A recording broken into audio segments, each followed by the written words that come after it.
Olá, pessoal, para que você conheça melhor a carreira de juiz de direito, eu converso hoje com Daniel Carnacchione. Daniel, quero agradecer a sua disponibilidade, dar essa entrevista, falar um pouquinho para as pessoas sobre a sua profissão. Sei que o tempo aqui é curto, não dá para falar tudo, né, aprofundado sobre o cargo, mas eu tenho certeza que essa entrevista vai servir principalmente de motivação para quem no futuro muito próximo deseja se tornar um juiz de direito. Você que também é da casa, é professor aqui do Estratégia Concursos. Então, antes da gente começar, eu gostaria que você se apresentasse para as pessoas que estão nos assistindo.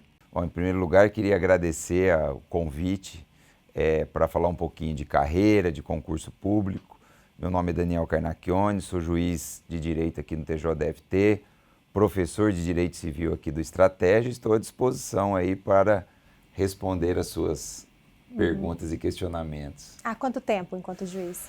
Olha, eu já sou magistrado há mais de 22 anos aqui em Brasília, no TJDFT, há mais de 20 anos. Então tem uma vasta experiência e vai poder contribuir muito com o pessoal que está nos assistindo. Exatamente, já temos aí um longo caminho aí de magistratura e, assim, é uma carreira que exige muito comprometimento, muito conhecimento, mas também é muito gratificante. Não é à toa que é uma das mais disputadas em concursos públicos de carreira jurídica. E aí, para a gente começar de forma bem direta, né, mas de forma mais ampla, o que faz um juiz de direito? E eu queria que você me falasse um pouquinho também sobre o seu dia a dia de trabalho.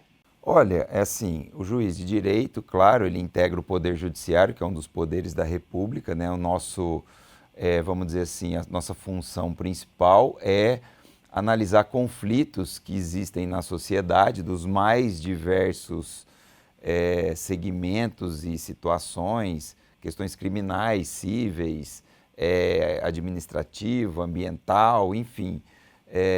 Mas o meu dia a dia é basicamente analisar processos, fazer decisões liminares, sentenças, audiências. O dia a dia de um juiz, basicamente, claro, também tem uma parte de gestão de pessoas e da vara onde nós atuamos. Então tem uma parte administrativa também, além da função jurisdicional, que é a nossa, vamos dizer assim, a nossa atividade fim. Mas basicamente essa é a função de um juiz em qualquer segmento aí, seja qual for da Justiça Federal, da Justiça Estadual, da Justiça do Trabalho, juízes eleitorais, enfim, basicamente é isso. E era justamente sobre isso que eu ia perguntar agora, né? Seu trabalho é muito diferente, principalmente quando se fala, né, em um juiz de âmbito federal, estadual, seria só o âmbito mesmo da atuação. E a dúvida que fica é como é aqui no DF, né? Aqui não é um estado, é uma unidade da federação. Então equipara um estado? Na verdade, o que nós temos assim para as pessoas entenderem é a Justiça Federal e a Justiça Estadual. Elas integram o que a gente denomina de justiça comum. O que é uma justiça comum? É a justiça do dia a dia. A diferença entre justiça estadual e justiça federal é a matéria que é analisada. Por exemplo, a justiça federal, ela analisa matérias em que a União Federal, por exemplo, ela tem algum tipo de interesse nos processos. E claro que a Justiça Federal ela é vinculada à União Federal, ao Poder Judiciário da União. A Justiça Estadual ela analisa matérias que não são da Justiça Federal. Então a Constituição Federal, por exemplo, no artigo 109, diz lá quais são as matérias, ou seja, o que é da competência da Justiça Federal. O que não tiver ali é da Justiça Estadual, ou seja, é uma, vamos dizer assim, uma justiça residual. E claro, no caso da Justiça Estadual, ela é vinculado aos estados, cada uma dessas justiças. No caso do Distrito Federal, nós temos uma situação peculiar. Por quê? Porque nós analisamos matérias que são da competência da Justiça Estadual, mas nós integramos o Poder Judiciário da União, ou seja, nós somos mantidos aqui pela União Federal.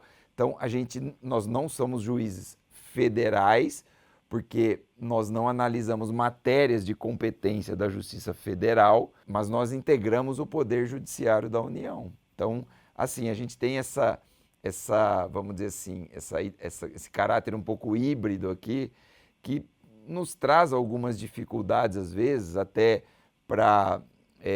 de interlocução e tal, essa coisa toda, mas assim, eu posso dizer que a Justiça do Distrito Federal é muito bem estruturada, é muito eficiente, tem uma qualidade assim reconhecida, porque a gente tem uma estrutura muito boa, muito parecida com a estrutura da Justiça Federal.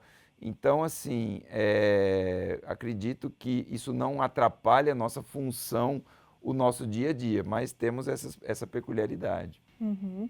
E saber o que vai fazer é importante, né? Mas seria hipocrisia me dizer também que um concurseiro não escolhe fazer um concurso pensando na remuneração também. Não. Aqui no DF, qual que é a remuneração média inicial de um juiz de direito? Olha, a remuneração média, hoje, inicial de um juiz de direito, basicamente em todas as unidades da federação, gira em torno aí entre 32 e 35 mil reais. É uma remuneração bem razoável, assim. Claro que há estados que têm algumas peculiaridades, que pode ter alguma outra verba indenizatória e tal, mas a base da remuneração seria essa daí. Claro que assim, às vezes para a população pode parecer que é muita coisa e tal, mas nós temos que entender também que o juiz ele não pode praticar nenhuma outra, ele não pode ter nenhuma outra atividade salva de magistério, salva de professor, né? Então, assim, há muita limitação, há muita privação para os magistrados, muito comprometimento, é uma atividade que exige muito dos profissionais, além, obviamente, de ter coragem para decidir processos que são muitas vezes complexos, envolvem interesses relevantes da sociedade, enfim. Mas, dentro de um parâmetro da nossa realidade, é uma remuneração razoável.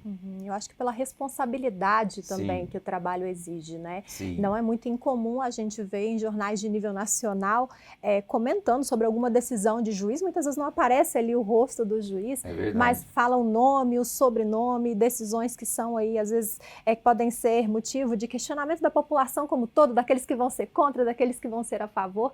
Então, são decisões que precisam ser tomadas, que envolvem a vida de outras pessoas, né? Então, nada mais justo que a remuneração seja proporcional ao tamanho dessa responsabilidade. Com certeza, isso aí tem exatamente, a remuneração também tem a ver com a questão da responsabilidade. Assim, quem está fora da carreira não entende as privações, as pressões e tudo que se passa na vida de um juiz. É muita privação, por exemplo, há determinadas situações do dia a dia que uma pessoa normal faz, um juiz não pode fazer. Claro, não estou dizendo que o juiz tem que ficar confinado lá no seu gabinete sem ter contato, não é isso. Mas, obviamente, um juiz ele tem que ter ele acaba sendo um exemplo à sociedade, né? Então, ele é o retrato do que é o judiciário, é um agente do Estado. Então, ele tem que ter um comportamento, uma conduta social adequada, enfim. Eu diria até que isso também acaba refletindo no seu trabalho. Essas situações que são inerentes ao cargo, essas privações também acabam justificando a remuneração de um magistrado, que assim, se nós formos pensar hoje, é uma remuneração equivalente a várias carreiras de Estado. Não é porque assim, mas a remuneração de um juiz é entre 32 e 35 mil reais, nossa, está no ápice da pirâmide. Não. O empresário pode ganhar muito mais, não, né? Mesmo no serviço público, do Ministério Público, por exemplo, a remuneração é por aí, Defensoria Pública também, a remuneração é parecida com essa, Procuradoria de Estado. Então, não é que a magistratura tem uma remuneração que é a maior de todos, não. Ela se equivale com outras carreiras de Estado que têm também uma função tão importante como a magistratura tem. Como disse, não podendo conciliar com outros trabalhos, se a gente for pensar, um empresário não tem teto, né? Então, dependendo do ramo que ele trabalha. Então, eu acho que servir ao público, ser servidor público, né, exige, acima de tudo, essa questão da vocação, de querer fazer a diferença na sociedade. E até pensando nisso, né? Como que foi que você conheceu a carreira de juiz? A gente sabe, quando se pensa em formação específica, a de direito é a que tem mais oportunidades, além, claro, de poder fazer concursos que vai exigir qualquer área de formação, né? Dentro da carreira jurídica mesmo, são várias as oportunidades. Como que foi a sua decisão? Olha, a minha decisão foi o seguinte, eu fiz a minha faculdade em Ribeirão Preto, que é uma cidade do interior de São Paulo, e eu tinha um professor que era juiz de direito. E eu ficava assim, encantado com aquilo, porque para mim, o cara que era juiz era tipo assim, quase que uma santidade e tal. Aquilo me chamava a atenção, a forma como ele falava, o que ele falava do trabalho dele e tal, e tal, e tal. E aquilo me despertou e um dia eu cheguei para ele, eu pedi para conhecer o lugar onde ele trabalhava, se eu podia ver uma audiência. E quando eu entrei e assisti uma audiência, falei, é isso que eu quero para minha vida. Eu quero ser esse cara aí. Então foi uma questão assim de amor à primeira vista mesmo. Esse contato que eu tive com esse professor na faculdade, que abriu portas para mim, depois permitiu que eu fosse estagiário dele e tal. E assim, eu nunca pensei em outra carreira, nunca fiz concurso para outra carreira que não fosse juiz, que eu acho que inclusive isso assim, é um dos problemas hoje do pessoal que presta concurso. Tem uma indefinição e acaba pensando só na remuneração. Eu quero ter um cargo público, não importa qual seja. Não importa se você é promotor, juiz, defensor, procurador, eu quero ter estabilidade. Não. A pessoa primeiro, ela precisa escolher a carreira, se dedicar para a carreira, ter um compromisso com aquela carreira. Depois, a remuneração é uma consequência do seu trabalho, não pode ser a primeira coisa. E quando você escolhe uma carreira, se identifica com uma carreira, até na questão do estudo, você fica muito mais competitivo, porque você direciona todo o seu estudo para aquela carreira. Porque é diferente você estudar para a magistratura, para o Ministério Público, para a Defensoria. São estudos diferentes, então são visões diferentes do direito. É impressionante isso.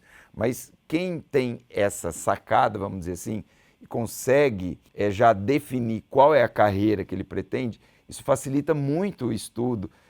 Não é que é mais fácil, mas a pessoa já direciona todo o seu pensamento e todo o seu estudo para aquela carreira. Isso, obviamente, vai ampliar, vai abrir caminhos e torna a pessoa muito mais competitiva. Uhum. Tem aquela fala meio infantil, né? Eu não queria mesmo, quando você deixa de alcançar algum objetivo. Não, E acaba que eu isso acho que no bobagem. Isso aí você concurso... fica se auto-sabotando. Eu costumo dizer o seguinte, a pessoa ela tem que ir para concurso, tem que tomar uma porrada, tem que sentir o golpe, tem que sentir a humilhação, essa ideia de ficar, mas não é, fui lá só para ver, isso aí a pessoa fica sempre se sabotando, se sabotando, se sabotando, e você não acaba evoluindo.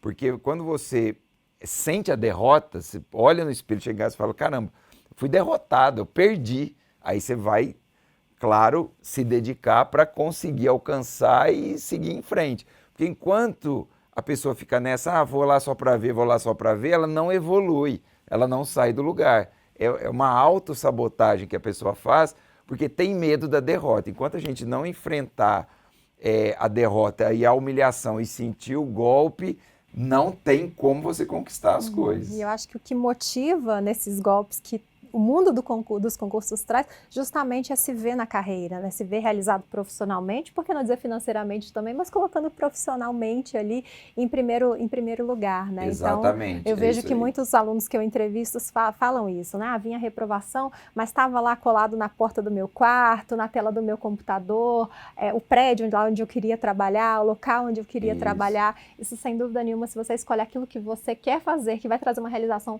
pessoal e profissional, vai fazer com que te motive ainda mais a conquistar o seu cargo. E eu queria que você me falasse um pouquinho, Daniel, sobre a sua área de atuação, né? Hoje, aonde você está lotado, o que define onde o juiz aqui do Distrito Federal vai atuar, seja em vara, pensando também na questão da matéria? É mais ou menos assim, eu vou tentar explicar de forma um pouco mais abrangente. Quando você entra na carreira, você entra como juiz substituto, você não tem uma vara sua, que você vai gerir. Então, o juiz substituto, como o próprio nome diz, ele é um auxiliar de outros juízes. Aí ele vai auxiliar, como que é isso? Aí é o tribunal, de acordo com as demandas, que vai deslocando o juiz onde há necessidade. Então, por exemplo, nesse mês tem maior demanda na vara de violência doméstica, você vai para lá. No mês seguinte, tem mais demanda na vara criminal, você vai para lá. Ou seja, você é deslocado dentro da carreira conforme a demanda.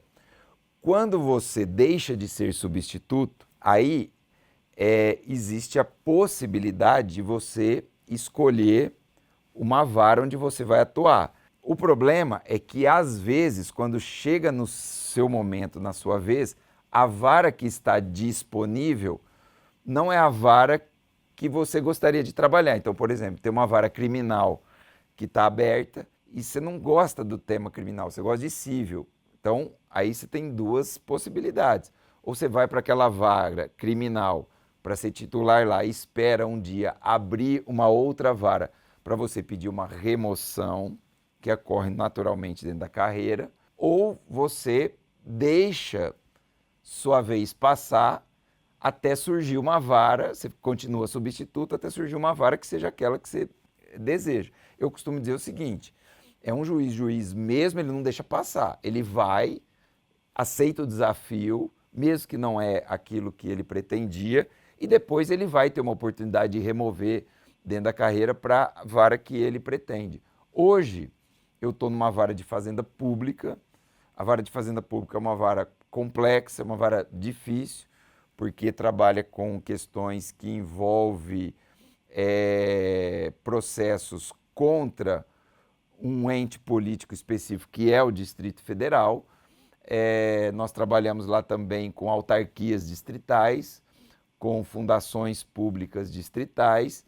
Então, processos que envolvem o Distrito Federal, processos que envolvem concurso público, processos que envolvem administração pública de uma maneira geral, responsabilidade civil do Estado, ações de improbidade administrativa, ações populares, mandados de segurança. Então, são os processos que nós analisamos na vara da Fazenda Pública. Aqui no Distrito Federal, nós temos 8 varas da Fazenda Pública para todo o Distrito Federal, e eu sou titular já tem mais de 6, 7 anos de uma delas, que é a segunda vara da Fazenda Pública. Então, a sua experiência enquanto juiz titular é apenas nessa vara? Não, aí que está. Eu comecei aqui no Distrito Federal, quando eu fui titularizar, a vara que estava disponível não era a que eu queria. Eu acabei titularizando uma vara de violência doméstica. Fiquei lá durante 2 anos. Depois surgiu a oportunidade de uma remoção para uma vara civil. Aí eu fiquei mais um tempo na vara civil. E depois que eu acabei removendo, onde eu estou até hoje, na vara da Fazenda Pública, aqui na capital federal. E dentro, né, da magistratura, já teve outra experiência antes do TJDFT? Já fui juiz, mas muito breve mesmo, em Minas e na Bahia. Na Bahia eu fiquei um tempo lá. Foi a minha primeira experiência como juiz, foi na Bahia. Não é porque eu sou mineira, não, mas em Minas deve ter sido muito bem recebido lá, com cafezinho, pão de queijo. Verdade, em Minas foi. Lá, inclusive, eu fui juiz lá, fui aprovado. Aí, logo em seguida, porque os concursos foram concomitantes, eu vim para cá. Aí depois eu me arrependi de ter vindo para cá e ter largado lá, prestei lá de novo, passei de novo, aí no dia da posse eu desisti e acabei ficando aqui. Eu que sou mineira, moro no DF, sei que posso imaginar essa dúvida, realmente são 2 lugares fantásticos de se morar. Quando a gente fala, né, num magistrado, num juiz, vem logo aquela cena de novela, né, de uma audiência acontecendo, as pessoas todas ali acompanhando, mas na prática, né, isso vai depender muito da vara, um juiz ele participa de muitas audiências, é um trabalho muito mais de gabinete? Do jeito que você disse, depende muito da vara. Por exemplo, tem varas como violência doméstica, vara criminal, muita, vara de família, são muitas audiências. A vida do juiz é fazer audiência. Agora, há outras varas, como varas cíveis, varas de fazenda pública, tem audiência? Tem. Mas a vida do juiz é mais analisar processo mesmo, analisar pedidos de liminares, fazer sentença, enfim, dar andamento aos processos, gerir a vara. Depende muito da vara. Cada vara tem as suas peculiaridades. Tem vara de júri também, que aí às vezes júris duram dias, e aí você tem que ficar por conta do júri e tal. Então, há muita diferença a depender da vara onde você atua. Por exemplo, juizados antigamente falava de pequenas causas, né? Juizados cíveis, também tem muita audiência nesses juizados. Depende muito da situação. Agora, o que eu costumo dizer é o seguinte, independente da vara, um bom juiz, claro, além de ter conhecimento e coragem para exercer a sua função, ele tem que ter sensibilidade. se colocar no lugar das pessoas, entender os problemas sociais da comunidade onde ele atua, se aproximar das pessoas. Ele não pode ser uma pessoa fechada que simplesmente fica lá no gabinete e tal, porque esse contato, esse sentimento e essa sensação de pertencimento à comunidade é fundamental para que o juiz possa efetivamente desenvolver bem o seu trabalho, para que ele possa entender as demandas, porque as coisas não são frias, nuas e cruas e tal. Ele tem que entender o ambiente onde ele está inserido para dar uma boa decisão, uma boa sentença, enfim, é por aí. E eu acho até também, citando mais uma vez, filmes, novelas, né? Acho que passa a impressão para a população que o juiz, até como você chegou a pensar do seu professor lá atrás também, é alguém que está muito ali acima, inatingível, que você exatamente. nunca vai conseguir ter esse papo que a gente está tendo perfeito. aqui, né? Isso é uma coisa um pouco mais antiga,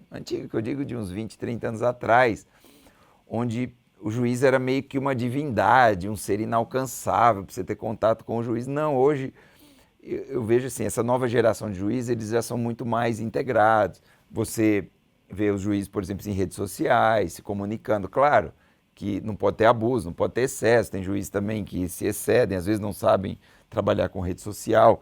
Mas isso também mostra, humaniza o juiz, né? O juiz é um ser humano como outro qualquer, ele está ali representando, ele é o Estado ali quando ele está analisando o processo e tal. Isso é importante, é fundamental para que as pessoas entendam isso, mas é um ser humano como outro qualquer, interage com as pessoas e tal, e tem que ser assim, deve ser assim. Eu acho que essa percepção, vamos dizer assim, desse sujeito distante e tal, com o passar do tempo nós estamos conseguindo afastar essa ideia, vamos dizer. E aproveitando mais duas curiosidades aqui, muito se mudou sobre essas audiências, né? Apesar de hoje você realizar poucas, pós-pandemia, a gente vê muitas audiências sendo realizadas, né, virtualmente. Sim. E falando em virtualmente, mais uma vez, a gente está cansado de ver aí coisas na televisão, aquele monte de pilhas de processo. Hoje os processos são em sua maioria virtual também? Olha, é assim, ó, o que acontece? A gente, praticamente, todo o Poder Judiciário hoje, ele está com seus processos eletrônicos, digitalizados. Então, aquela, vamos dizer assim, aquela cena que até é muitas vezes vinculado com a morosidade da justiça, né, daquele monte de processo, aquela pilha de processo e tal, isso praticamente não existe mais, porque os processos hoje estão todos digitalizados. Então, por exemplo, eu pego um notebook, todos os processos da minha vara estão ali, eu estou andando com eles a todo tempo, a todo lugar. Isso facilita demais, dá muito mais agilidade, muito mais eficiência, os processos realmente se tornaram mais eficientes. Essa digitalização, a gente chama de processo eletrônico, ou seja, ele tem uma tramitação toda digitalizada, toda virtual, vamos dizer assim. E é inegável, isso é inegável, que a pandemia assim, foi uma virada de chave para duas coisas. Primeiro, para que os tribunais acelerassem esse processo de digitalização. Hoje praticamente tudo está digitalizado. Se não fosse isso, eu não sei como que o judiciário teria sobrevivido na pandemia. E segundo, nós hoje, basicamente, tudo, quase tudo é um exagero, mas quase tudo é virtual. Então, por exemplo, audiências com advogado, quando você vai conversar com advogado quer uma audiência para conversar sobre um processo, virtual. Então, isso facilitou também a vida do advogado. Por exemplo, o advogado, ele não precisa, antigamente, ele precisava ficar viajando para tudo quanto é lugar. Então, ele pode ter um escritório lá em Pernambuco, ele faz audiência normalmente aqui no Distrito Federal, em qualquer lugar do país. As audiências hoje, quase todas são virtuais. Tem algumas dificuldades ainda? Sim, mas funciona muito bem, dá agilidade também para o procedimento e para o processo. Eu acho que é um caminho totalmente sem volta. Isso, inclusive, só para você ter uma ideia, até em termos de consequência, gerou uma economia para o judiciário absurda. Porque hoje, por exemplo, você não vê mais nenhum tribunal inaugurando fórum, não tem mais sentido ter aqueles prédios gigantescos e tal, ou depósitos para colocar processo. Basicamente, os tribunais hoje investem o quê? Em tecnologia, em informática, em TI. É o principal, vamos dizer assim, de qualquer tribunal hoje, o principal setor de um tribunal hoje é o setor de tecnologia. Isso ajudou demais o judiciário, deu eficiência, deu agilidade. E a pandemia, nesse ponto, foi fundamental para acelerar esse processo, que ele vinha um pouco a passo de tartaruga, mas a pandemia acelerou isso. E pensando não só na questão estrutural, mas na questão do trabalho em si, nas questões, né, que não são inerentes ao trabalho em si, mas que respingam também aí na vida pessoal, o que você acredita hoje que são os maiores desafios de um juiz de direito? Penso principalmente num juiz estadual aqui do DF. Eu acho que o desafio maior é o juiz ele manter o compromisso com a carreira. Há muitas distrações. Eu costumo dizer o seguinte, eu dou aula para concurso público há muito tempo e às vezes o concurseiro ele esquece de um detalhe, porque fica se vendendo às vezes muita ideia, não, concurso, concurso, concurso, e a pessoa às vezes acha que ela terminou a jornada dela quando ela passa no concurso, e na verdade ali é o início da jornada. Eu brinco às vezes, eu falo assim, muita gente esquece que no dia seguinte a posse ele tem que trabalhar. Ele tem que trabalhar. Então, assim, é legal uma vitória passando no concurso? Claro, evidente que sim.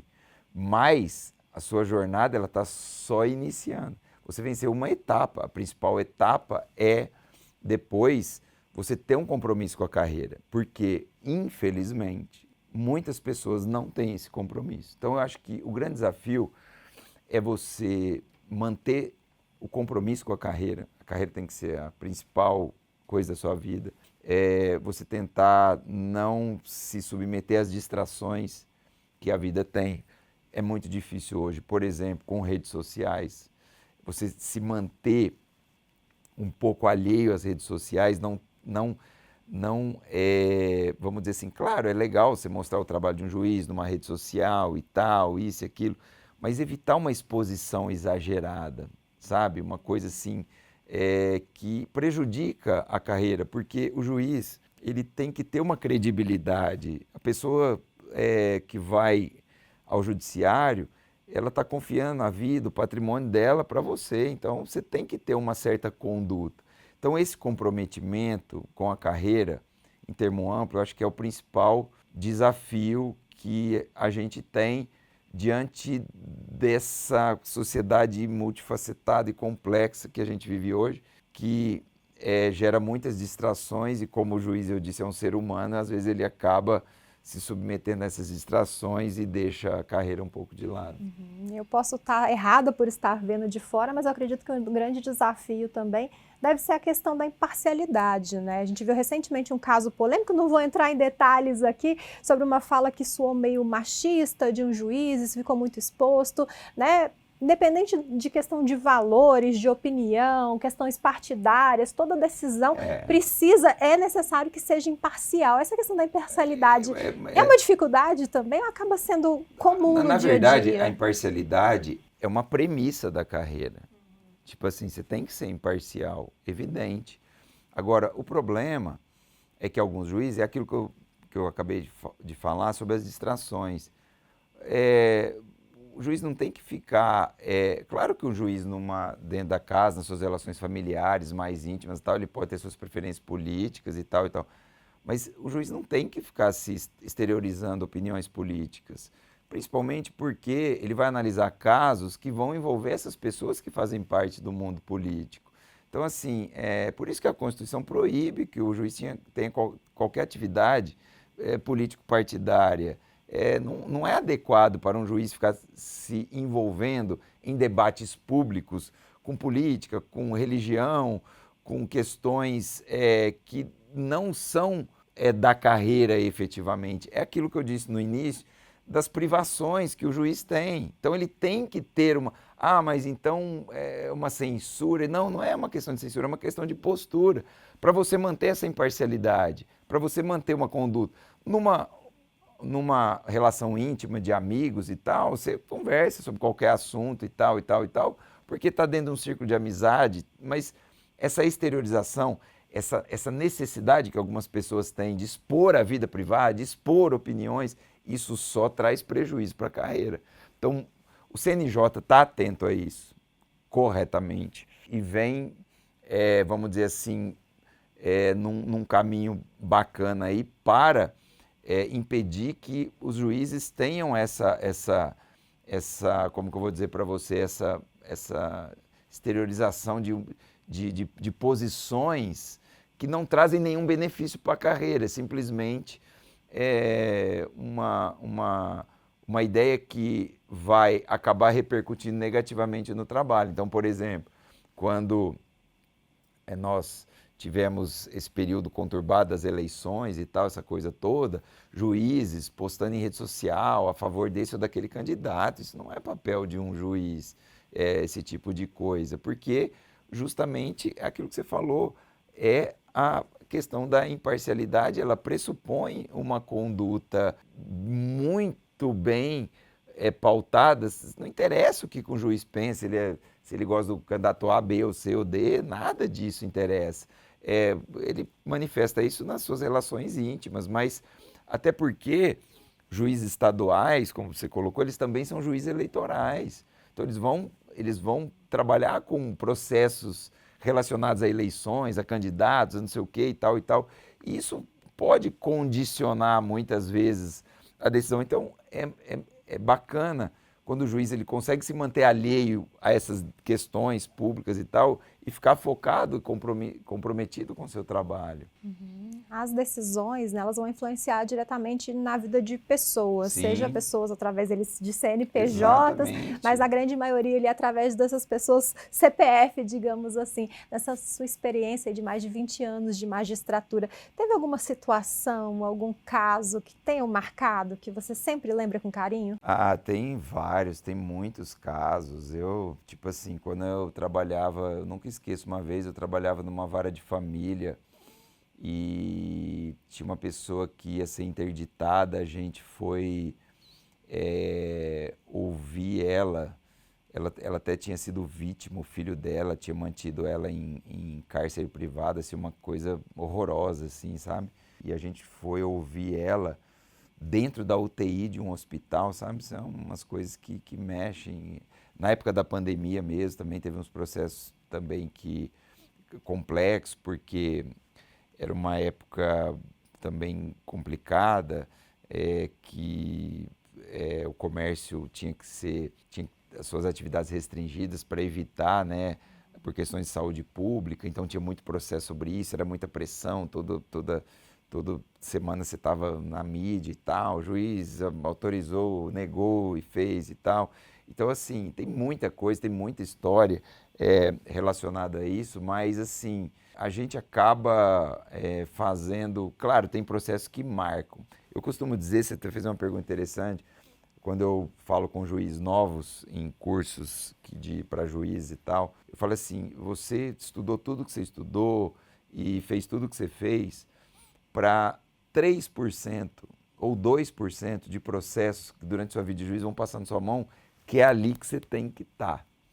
Porque os outros 98% é o seu dia a dia. Você só dá andamento, não são coisas que vão... Claro, você vai trabalhar e tal, e tal, e tal.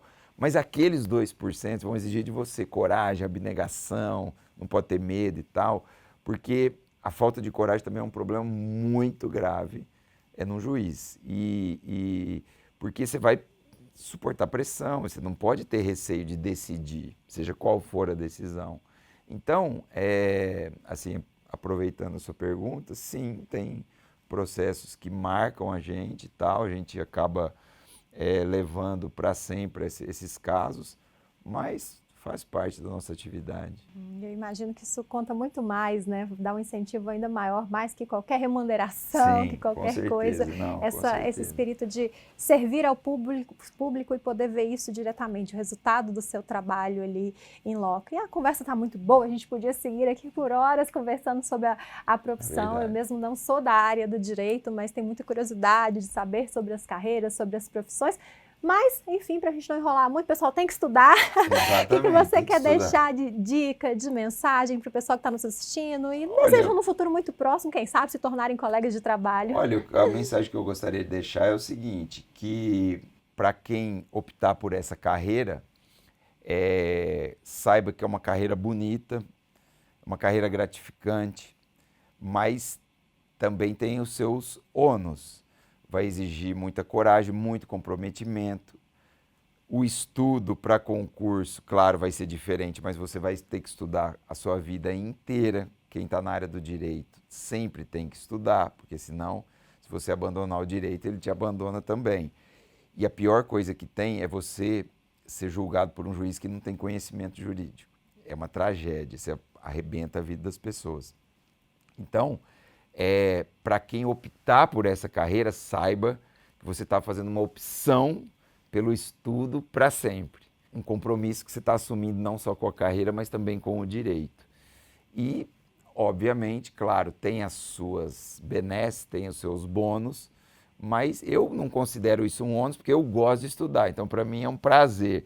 Eu costumo dizer assim que ainda me pagam para fazer isso porque, na verdade, eu tenho um prazer enorme no que eu faço. Enorme. Então, assim, eu saio de casa feliz da vida quando eu vou trabalhar. Mas esse é o recado. Eu acho que para as pessoas não desistirem, né, do que elas querem, porque o que diferencia, na verdade, aqueles que têm êxito e os que não têm é a desistência. Porque se você quiser, você consegue qualquer coisa, basta você querer. Mas você tem que abdicar de coisas. Você tem que suportar as distrações. Você vai ter privações para conquistar coisas, não tem como. Eu tenho uma frase bacana do Steve Jobs, que eu gostaria de deixar para o final aqui, que ele dizia o seguinte, a pessoa perguntou para ele o que é ter foco, porque você só consegue ter êxito na sua carreira, na sua vida, se você tiver foco naquilo que você quer. Aí ele dizia assim, ter foco é saber dizer não. Esse é o ponto. E a gente tem muita dificuldade de dizer não, porque as distrações são muito melhores, às vezes, do que ficar estudando. Mas é isso. Daniel, quero agradecer mais uma vez pela sua disponibilidade. Tenho certeza que esse vídeo vai ajudar o pessoal que está estudando para a carreira de magistratura a se sentir um pouco mais motivado, certo da área, da carreira que escolheram. Então, mais uma vez, obrigada. Eu que agradeço, estou à disposição.